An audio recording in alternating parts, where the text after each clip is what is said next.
Topesi bino mbote bandeko balandia émission à cœur ouvert. Bonjour, bonsoir et je dépendre RO bino ko biso liboso bitando na bino. Parcours per réalité ndé thématique na ya poko na biso lelo. Na poko lelo tondimi ko kitali sous na terrain pour la koya koyeba ba réalité oyo ezali koleka voir na mboka na biso pe na ville province ya Kinshasa. Tokutani na ndeko na biso o tokosoane lelo kasi na lingete bino moko bomo na pe boyeba ye epai wapi auti pe azosala musala nini nde epai wapi nalobi mbote ndeko na ngai. Oui, mbote mon vieux. Kombo naona ni pe o vandi wapi? Bon, nga kombo na nga Glody. Et puis na vandi na commune ya Kitambo Kakawa. Na Kwamutu, avenue Kwamutu, sur Kwamutu. Et donc naza motocycliste. Et à part ça, donc naza étudiant pour survivre na salaga motocycliste, c'est ça. Merci ndeko Glody. Olobi na biso oza motocycliste. Ali koyeba ndeko Glody aza marié to aza célibataire? Non, nga naza célibataire. Nga célibataire. Naza célibataire. Ndeko Glody. Yambo te tokota na mama na likambo na biso na lingi obetela biso nanu parcours na yo. Outi wapi, obotami wapi, okoli wapi, papa nani, maman nani, et puis oza bobotami combien na famille, et puis oza quantième na famille. Bon, nga parcours ya vie na nga eza trop mulai, nga soki na lobi penda que non bon. Ego zo penda ton moi mingi pona zo nani na expliquer nga na botami na Kinshasa, papa na maman baza ba congolais. Mais bon, chaque chose vous savez que non na kata famille problème ezanga raté après séparation ya papa na maman je me rappelle nazalaki na âge de 5 ans. Donc ça you know biso toke na Brazzaville, tokoli na Brazzaville à partir de l'âge de 5 ans tokoli na maman qui na biso. Et puis nazongi boye je crois en 2018. Genre on a eu ma famille à papa et puis continuer des études supérieures. Alors tant on a commis on a putana ba réalité nango et tout consort là vu que na kotina na kolina batongo te. Bon, c'était un peu difficile pour moi de s'adapter tout consort. Maman Moussika et tout consort, c'est elle qui envoyait l'argent de temps à autre pour la tanga et tout. Bon, jusqu'à ce que j'ai eu mon moteur boye on s'est séparé de la famille à papa et je me dépends de moi-même en fait. Donc c'est un peu ça. Ndeko Glody, okoki koyebisa biso eloko ni esa qui était papa na maman bakabwana. Est-ce que oyebaki réalité wana te? Bon, franchement pour vous dire la vérité, nayebi absolument eloko mo te concernant wana parce que ndenge na uti oyebisa bino que non nazalaki na âge de 5 ans. Donc j'étais trop petit pour na oyeba makambo wana. Donc raison pour laquelle la raison wana nga vraiment ils ont concerné ngate na yebi absolument rien dit na eloko mo te na kata likambo na la séparation na bango. Mais maman wana olekisi yango nini banda tango ya séparation ya papa na maman na nde boke Brazzaville pour zonga koto yo olekisi maman wana ndenge nini en tant que mwana mobali? Bon ezalaki moment moko facile parce que oyebi tango papa na maman bakabwani ma conséquence c'est que la toujours n'a pas bana. Et donc de temps à autre tant que vous en a pour ça papa et bien azate il y avait que maman a bana ko répondre à bas obligations là où il fallait que non fallait mobile azala et tout comme ça maman comme dans se présenter makambo belé et bon donc tout ça les on a bongo et on a grandi comme ça et puis voilà jusqu'à ce qu'un jour maman on a décidé voilà il faut que je fais un tour là de l'autre côté naïe ma famille à papa et puis voilà on a continué raison pour laquelle on se retrouvé dans Congo Brazzaville et dans Congo Kinshasa pardon. Ndeko Glody bo na famille bobotami combien de personnes? Bosala inga moi na mutu bon on a côté à papa je crois tous à moi et belé je crois oui oui et puis naza deuxième na côté à papa mais na côté à maman to botami 4 donc naza fils aîné à maman na biso. Donc, voilà. Eza pas si kobota mwana mobali donc j'espère que oza mwana mobali ya mibale to liboso na mwana mwasi azali to simona. Bon, comme na lobby que na côté à papa na deuxième donc il y a liboso eza mwasi. Donc suivi ngai nga na mobali. Donc du coup na komi ko représenter c'est comme si le nez de la famille. Voyez? Donc ils ont facilité hein à assumer parce que de part et d'autre bazana pour ça yaya et tout consort même dans des conseils et tout makambo belé. Voilà, c'est pas facile. Ouais, nabi que ezaki facile ko supporter ba moment wana na ba douleur wana. Mais nabi te o sala ki nini pour que o s'en sortir pour on y sentir sous mobali et puis on a la responsabilité on a en tant que mobali. Bon, on dit tout, très souvent on dit que le malheur est parfois bon dans la vie. Là, ils ont là qui est très terrible, très vraiment difficile. Ceux qui n'ont côté dans détail n'a pas relaté par où je suis passé. Il vous a trop bien été. Mais vraiment, en bref, il faut dire que non, c'était vraiment difficile. Les gens qui n'ont pas si ma casse, mais par après, et quand j'ai compris que non, j'étais seul face à la nature et que non, un homme doit se créer. Il fallait que non, la botte à courage, et tant que mon bali, je fais un peu tout. Hein. La salle a presque nous. Je touche un peu de tout. Je mets beaucoup de choses dans la moto. Voilà, vous m'interrompez tant qu'un motard. Mais demain, je ne sais pas, vous allez me croiser avec quoi. Je ne sais pas ni à part mes études et tout. Peut-être que vous m'interrompez à nouveau, je ne sais pas. Mais la salle a gagné sur le bon. Et puis, il y a à Brazzaville, maman a joué qui mobile Moussous. Oui, effectivement. Effectivement, maman a joué qui mobile Moussous. D'ailleurs, ils sont toujours là.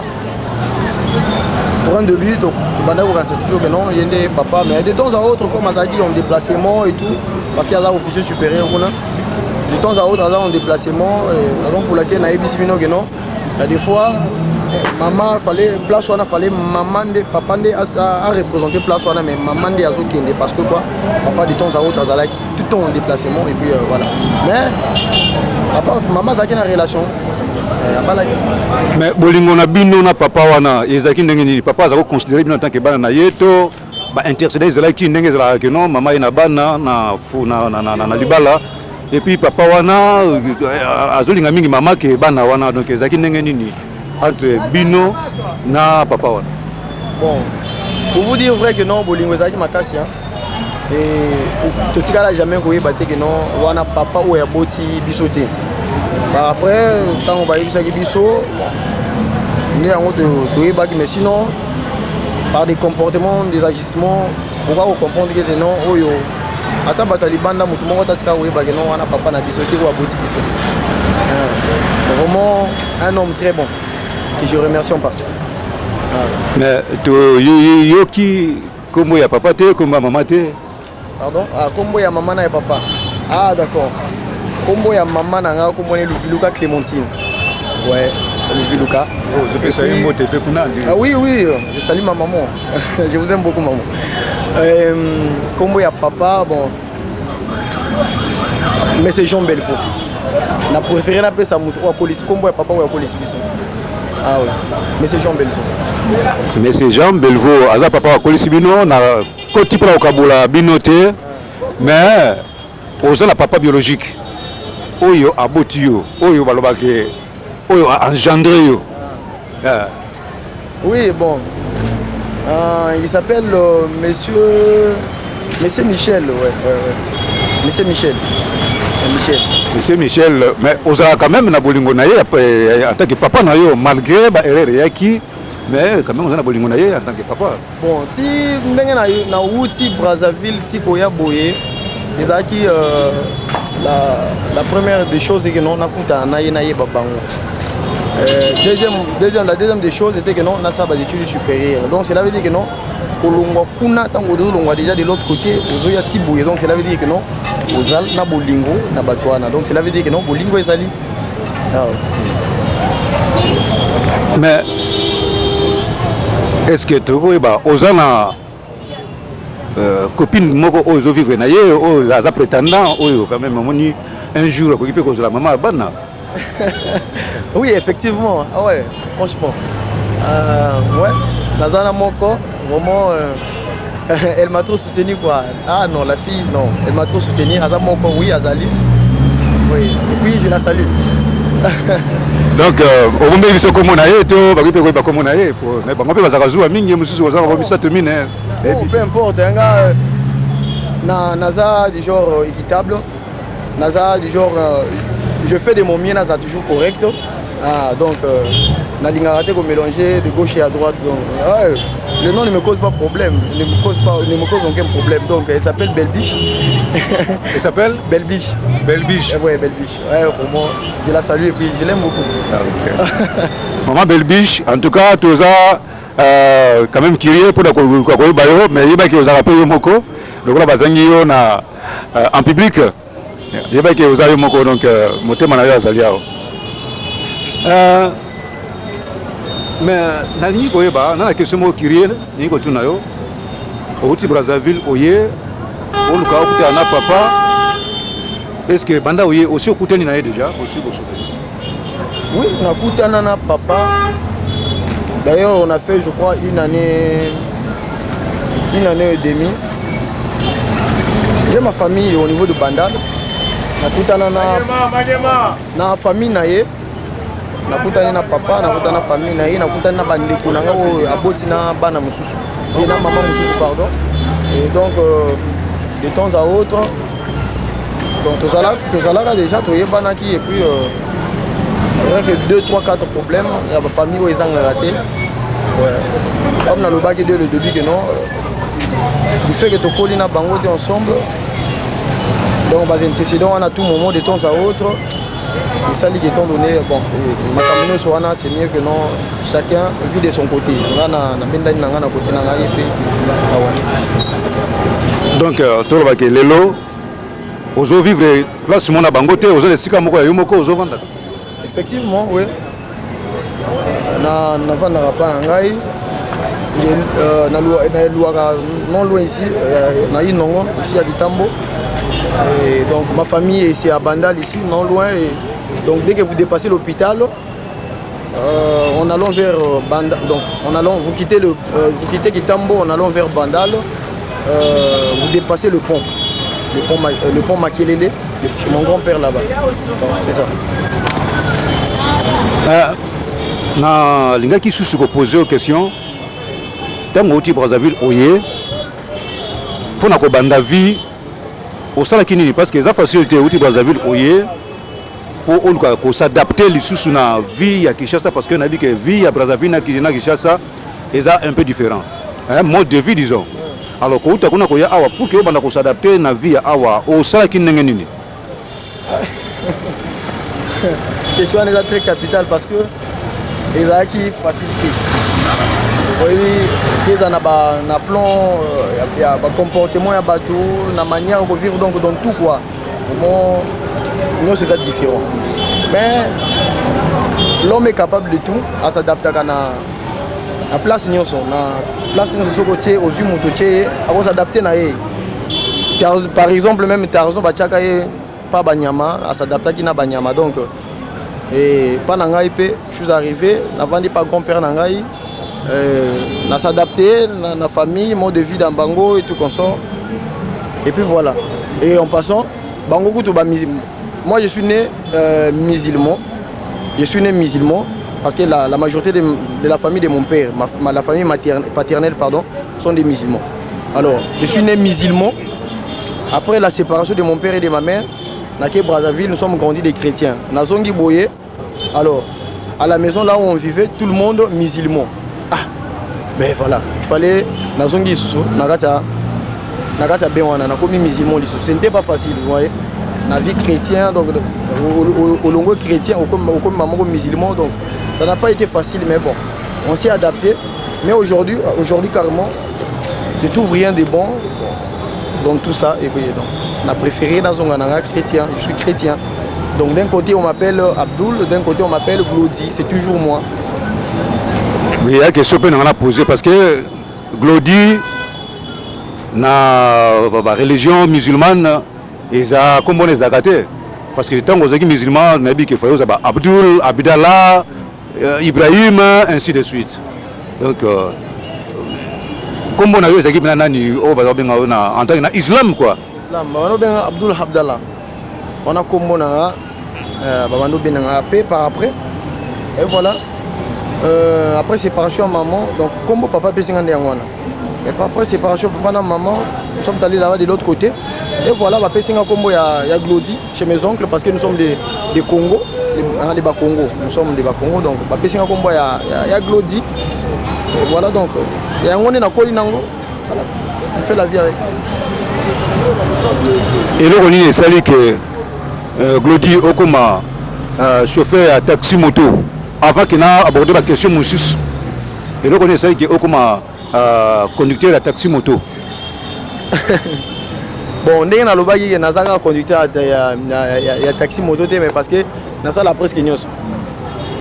Moto, bon, dans ça, la momentanément, mais je fais un peu du tout. Vous savez, la vie à Kinshasa n'est pas facile. La vie, elle est tellement difficile. Quand on a décidé que nous se séparer de la famille paternelle, étant donné qu'on n'a pas de Bango, mais on s'est séparé de Bango. Sont pour toi qu'on a pas de Kinshasa. Mais il fallait s'attendre à tout. Hein. Alors, il fallait, l'homme doit se créer, n'est-ce pas? Alors, on s'est créé, donc, on s'est, on a looké, on a un peu indépendant. Là, c'est dépendre de la mobilité, pardon, dépendant. Là, c'est dépendre de la mobilité. Là, ça m'a comme nazo lingango. Et parce que il y a aussi des études d'un côté, il faut que na la vie des études qui est au Ezawana. C'est pas à tout moment que nous on a bien maman et bah ça y est. Moi, je suis l'aîné. À côté à maman est né donc je dois me débrouiller moi-même. Je dois donc voilà. C'est pour me débrouiller. C'est pour me débrouiller pour survivre. Raison pour laquelle je fais ça. D'accord. Bon. Nakozonga na côté à taxi moto. Il a abordé question Moussissou.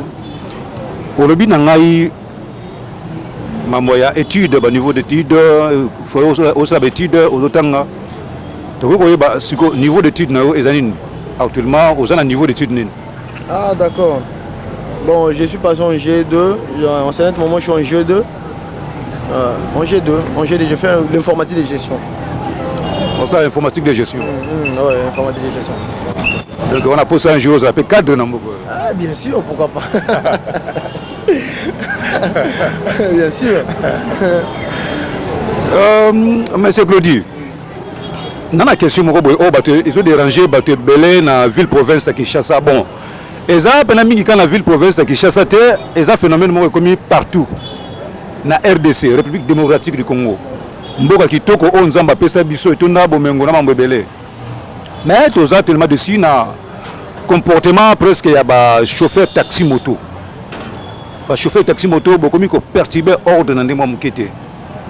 Chauffeur taxi moto bokomi ba désordonné na ndemo mukete. Donc presque ba désordre belé ezo la créer na République démocratique du Congo. Ils a beaucoup plus actuellement dit na ba chauffeur taxi moto. Yebisa bisonon. Qu'est-ce qui ne va pas? Cause la chauffeur taxi moto, il y a un nini. Faut oser la comme délinquant, voyou, bandit, impoli. To nini parce que tu dois vivre en haut donc batu ba comment ko banga ba chauffeur taxi moto na ndema mukete en plus comme la solidarité moko na ndema mukete je ne sais pas mais quand on détaille biso nwana faut comprendre au juste qu'est-ce qui ne va pas donc na solidarité au besoin ngwana et puis na qui impolitesse na comportement au bonango. Ah bon, impolitesse, je crois que ça dépend de l'éducation et de la. Et puis, on ne peut pas nous mettre dans un même sac, on ne peut pas nous mélanger tout comme ça, sur un sac mon corps. C'est-à-dire, on ne peut pas tous nous généraliser, parce que les exceptions sont ratés. Tel que moi, je vous ai dit, je fais le taxi moto, c'est à cause de certaines difficultés de la vie et tout comme ça.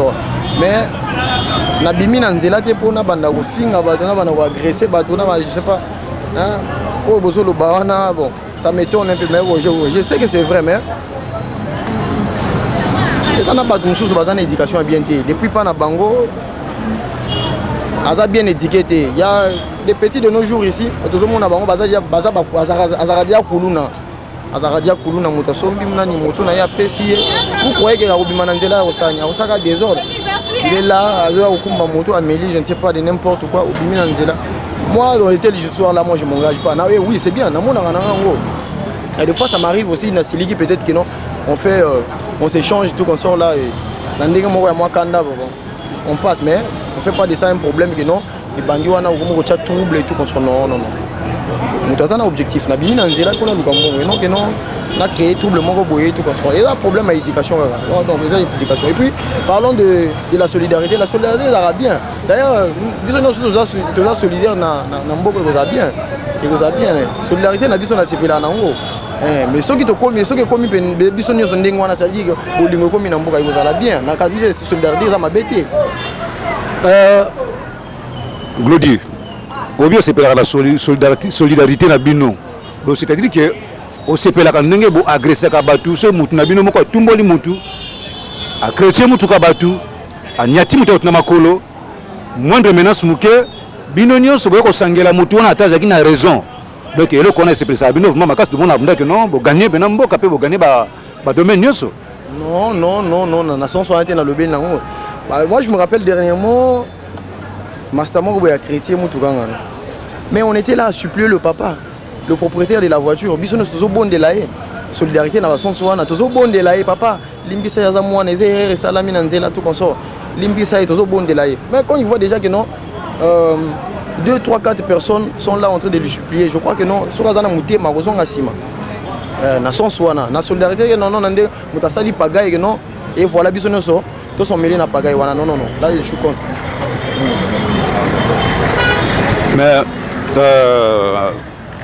ndeko Glody na musala oya moto ndenge osala parce que bandasko obandi ko sala musala ya moto est-ce que oza ko se retrouver nango avantage nango eza nini actuellement d'après yo ndenge ozomona avantage nango eza nini est-ce que oza ko s'en sortir vraiment par rapport à ba besoin na yo oyo oza nango actuel ça a l'air d'aller parce que musala ne soki ovandi nango ata yo bien soki ovandi lelo na musala donc cela veut dire que moi nani ezali parce que soki ezala raté mais na botika na bandi lobby peut-être semaine prochaine on a constaté que logo ezate na tiki mais ça va quand même malgré ma difficulté mais ça va oui ça va quand même bon c'est-à-dire que toi ba ke bande connaît so ba la moto va se retrouver quand même bon on a évité mais concernant Ngai ça va quand même. Mais ndeko Glody boza tellement aussi nazonga toujours aussi parce que moi si j'ai nabino et si j'ai moko vraiment très délicat tozomo nabino boza na respecter na nzela même na ba autorité compétente na ba policier de part et d'autre respect ya code de la route exacté ba sens unique boza ko aborder donc bozo le cas ba pesa bino baloba te wana nyo c'est nini parce que bino nyonso boza baluba parce que tozomona mingi bato baza bakomba teti o bamema bamoto bon nayebi ke ne bato bayebi ke la plupart ya bato nyonso baza presque baluba et puis soki baza baluba c'est parce que bazomona président oyo aza na mboka aza na place aza na tribu wana or président oyo aza na place ye alobaki ke aza président ya mutu moko te ya président ya biso nyonso mais tozomona tetitese eza tellement trop na bato nyonso bazozala mingi na nsima président donc c'est-à-dire que yo pe enfin n'habitez pas ça tourner qui dans le tribunal hôtel yo posa muluba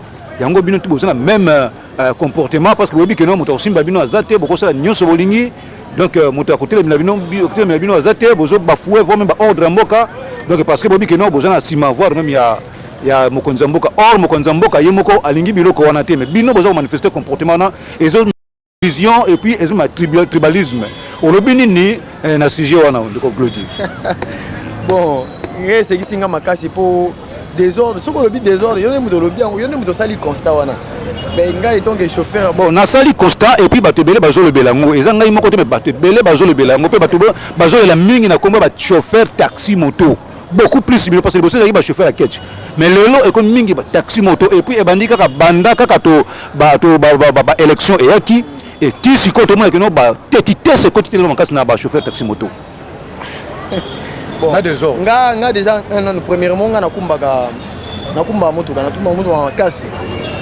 cela dit que na ebi code de la route na sali recyclage 2 fois na sali ngo na mutuka na osala ngo na ba moto minene kumba pe moto minene na yo sala donc na sali recyclage 2 fois donc na ebi code de la route mais des ordres wana zo loba wana peut-être que d'un côté la police routière la police routière d'un côté bango pe bazo faire partie na désordre wana ndenge zo leka na nani parce que bango premièrement bakangaka na iloko fala okangela te oh tango moto akomettre parfois eza na ba acte mosusu nie vous ebisi moto ebisi opesa neti ultimatum que non prochainement basalaka boye te sala boye bango moso bayeka mbamo surtout biso ba mota nous sommes beaucoup dérangés so bayeka mbamo ba akangi même pour rien surtout ceux qui dit pétambola na akuta ba 20h mo telemi place otelemi ça m'est déjà arrivé telemi place mo boye 10 par les gars mbamo ko ba ko ele bakangi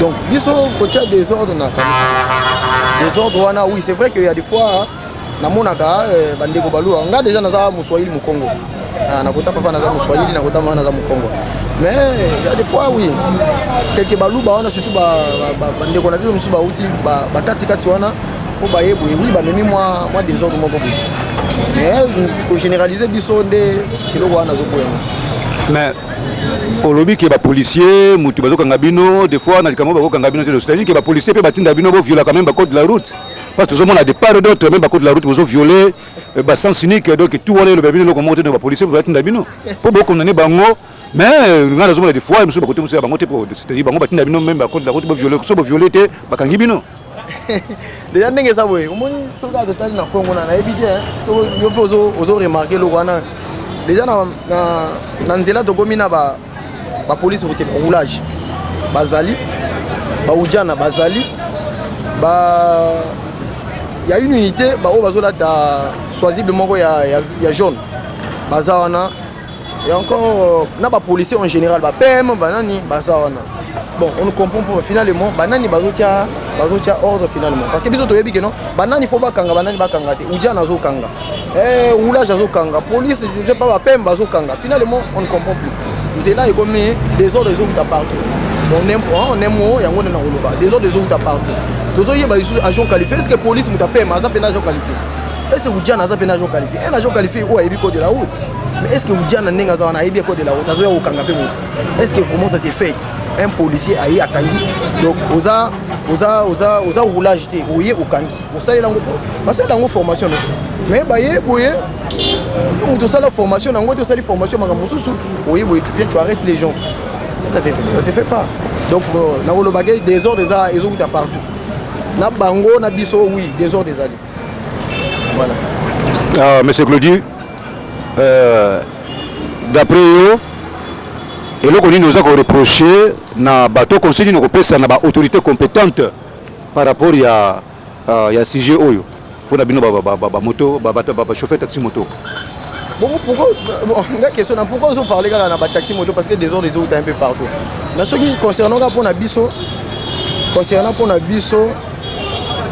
ce qui concerne repose bango il faut baye ba motif okangela déjà motif mususu eza okangela te bazo kangana ngo faut baye ba motif nini okangela moto on ne peut pas arrêter une personne comme ça donc boyega kana et là pour reprocher moto non pas na bango directement pas okangi ça c'est pas bien donc faut pas s'améliorer un peu na bandenge na bango pe ba tika pe ko ba yo zo lebelaka pona biso mais nazo lebela na ngana okote un peu pona mituka ba tika pe esprit na ko banga ko mona bo mutu moko po pas azo violer code de la route ya mutuka surtout ma voiture personnelle viole la code de la route fort parce que au babula n'en parlons pas parce que on va des ordres makasi mais biso le to le bino ba chauffeur taxi moto mituka wana pe jour na bango ezali me bino to le bino bon biso bon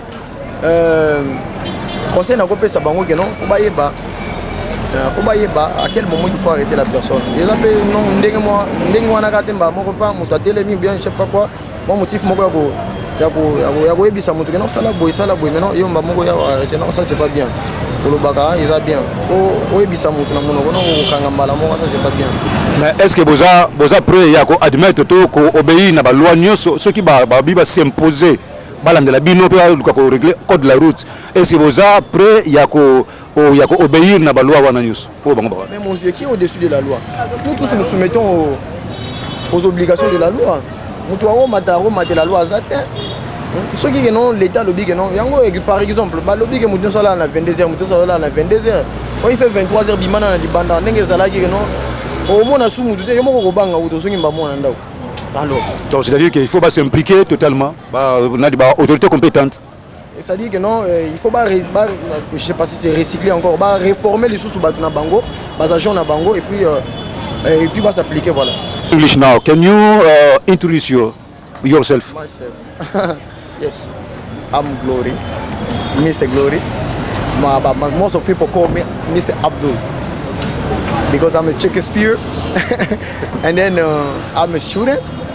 I make a motto, and then I make my life like this. Yes.